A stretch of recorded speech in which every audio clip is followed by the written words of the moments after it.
Dear students, welcome and thank you for tuning in to this video. This is the second video actually of the lecture in which we started talking about the concept development phase from our product design development course. I'm Dr. Layal Zobi and we're going to continue talking about concept development. As a reminder, this is the second phase in the product design development process.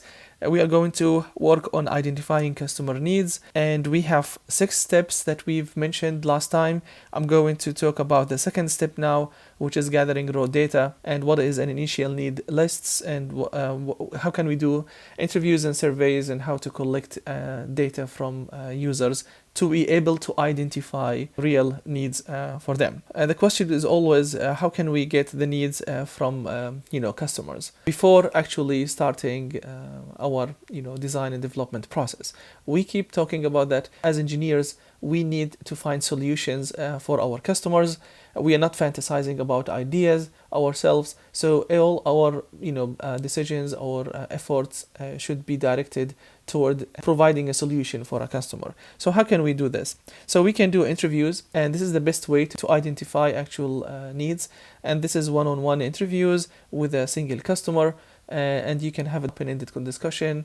And this could happen planned, or it could happen by chance that you met with someone, you mentioned to them that you are an engineer, and they start asking questions, and then you can identify needs. Hopefully we will be able to do many of these one-on-one interviews for the product that you want to develop. The second type of ways that we can use to gather raw data is using focus groups, and those are group discussions. You have a moderator, usually it's you, and you have multiple customers between 8 to 12. This can be costly and it needs a lot of organization. However, if you're doing it online, this could be actually doable. The last way of gathering information and trying to identify customer needs is through product observations. So you go to a place where you can see people using similar products to the one that you want to develop, and you can observe how or actually you have a product and you give it to a customer and you see how the customer is using the existing product. This is important because from these 3 types you can see that we have options of how we can collect information.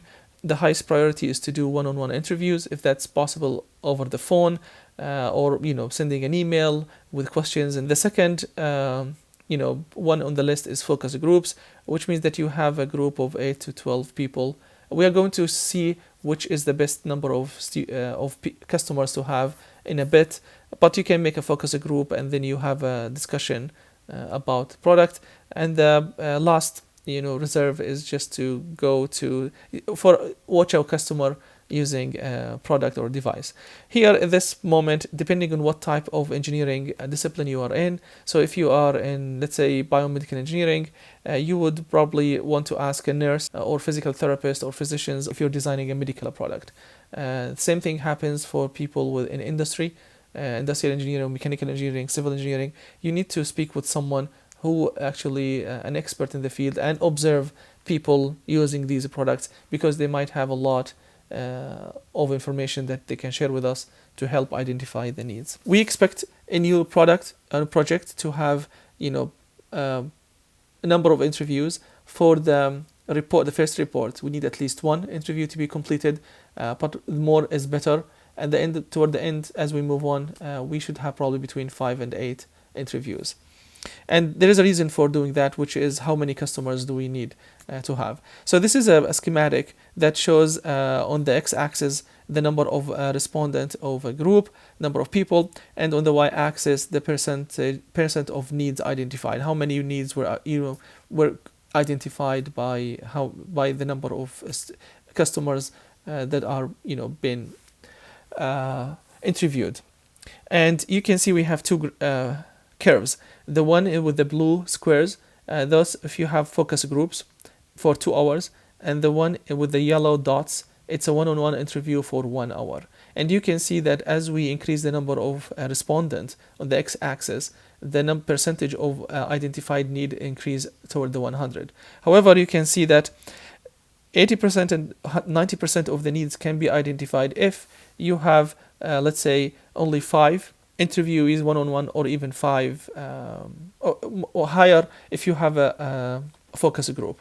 So you could, close to 80 if it's one-on-one, if you have 5 interviewees, and you can get around 90% if you have a focus group. Now if you are between 80 and 90, you can actually select, and you can see that between 5 people to 10, that's actually a range in which you will identify 80% of the needs, and that's perfect.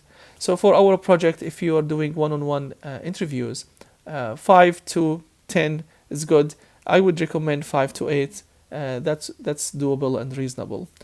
Same thing goes for the focus group. It depends on what you want to do. But as long as you are above 5, you probably are capturing 80% of the needs. And that's very important for us. And that's why we select 5 interviewees or 5 customers to get feedback from them, to try to identify the needs. Now, we are going to continue talking about how to choose the customers for your survey.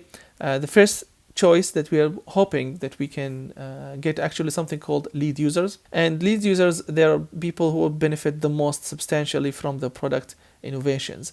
And usually, to put it in plain terms, lead users are people who are using similar products or have been using similar products, and they are professional and technicians, and they actually see the need. They can identify the need ahead of everybody else, because they are using the product and they know they're expert in that product. So those are called lead users.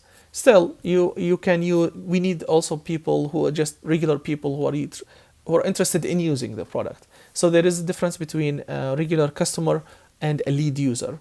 You need to have both, and that's very important. That's who's else to be with us. So lead users are experts. They know the need before everybody else, and they benefit from it substantially. Who else? Regular customers and people who are interested in buying the product. So keep those in mind.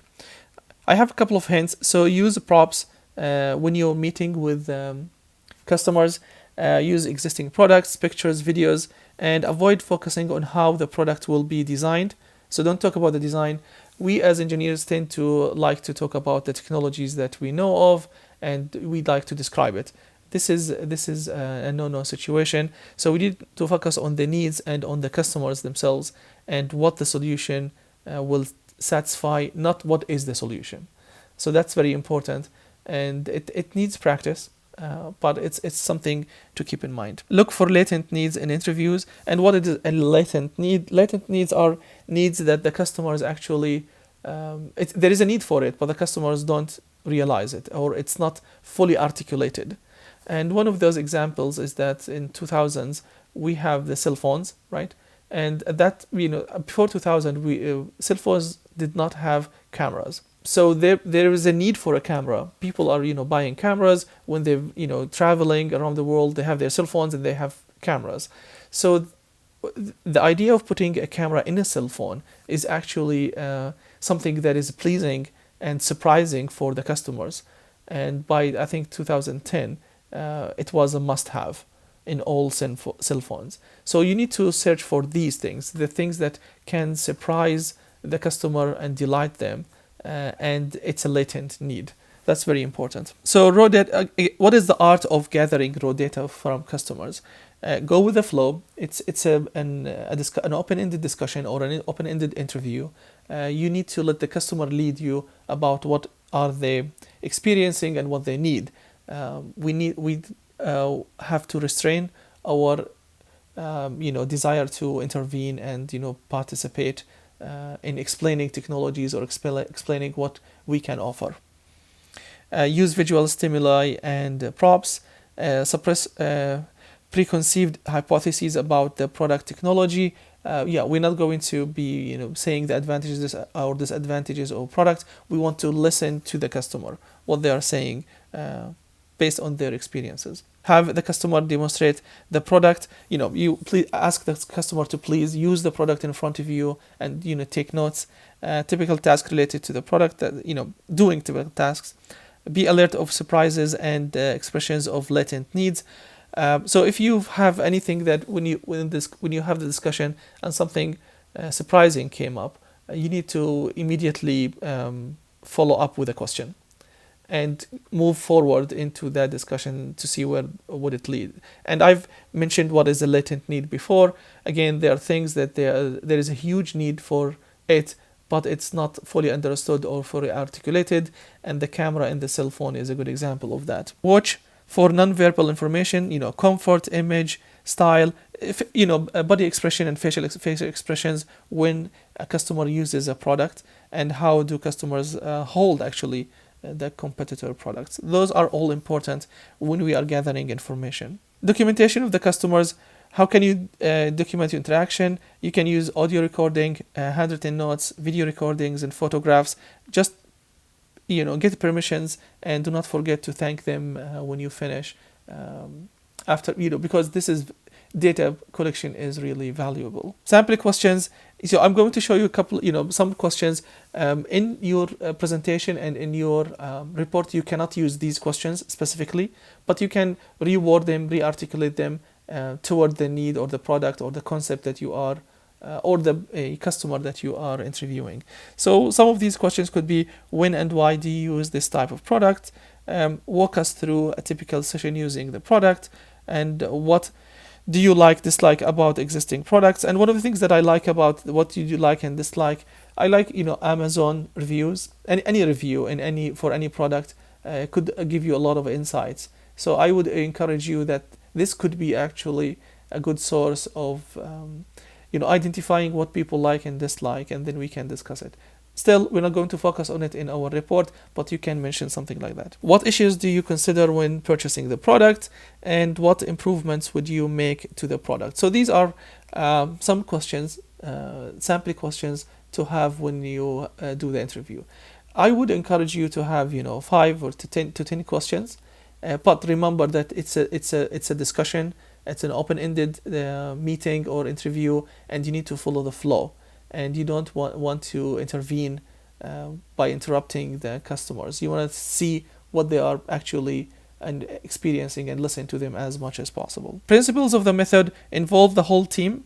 So you are a team of 3 or 4 members. It's not just the marketing member job. So everybody should participate. Everybody should interview people, collect data, capture the use environment. It's very important to describe the environment in which the product or how the customer is using the product or similar products. Videos or still pictures are good, and I expect something like this to be in your presentation or report. Identify lead users. Again, lead users are experts who've been using similar product for a long time, and they can identify the need ahead of everybody else. And also those are the people who benefit the most from the product and the innovation.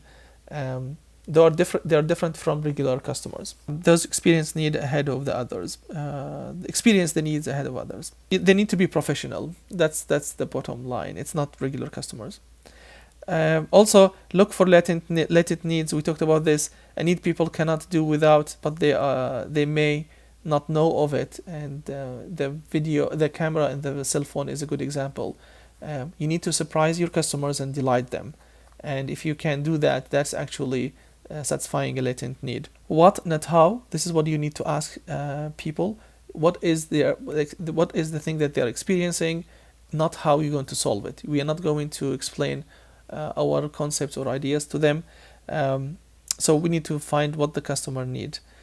User props can stimulate needs discussions. Existing products or product environment are also of importance. So hopefully this captures a big picture of how do we gather data. So in summary, you need 5 to 8 customers. You need to make interviews, group discussions, or you can look at demonstrations. We gave some tips about what to do and how to approach these interviews. You can send emails and get reply, but the interaction is important. So it's very critical for all of us to understand that we need to have an open-ended discussion. It's not something that is passive. It's an active interaction, and you need to have at least 2 of the 5 to 8 interactions, at least 2 to 3 to be active interactions with people. And hopefully this is clearing what we need to do. And also we gave examples about what questions you need to ask and some tips about that. Hopefully at this moment you're ready to create your own questions, and you have an idea of who you're going to be interviewing and how to approach them. If you have questions, we can discuss this in the class as well. So thank you for watching this video, and in the following video I'm going to be talking about how to, after collecting the data and the feedback, how can we interpret raw data and translate whatever we collected into something we're going to call as need statements. So what you're going to collect before this stage is a needs list, and then we're going to have something called need statements. So we need to translate the language that we got from the customers into a more technical language for us to be able to develop and design our product. Thank you for watching. Until the next video. Bye.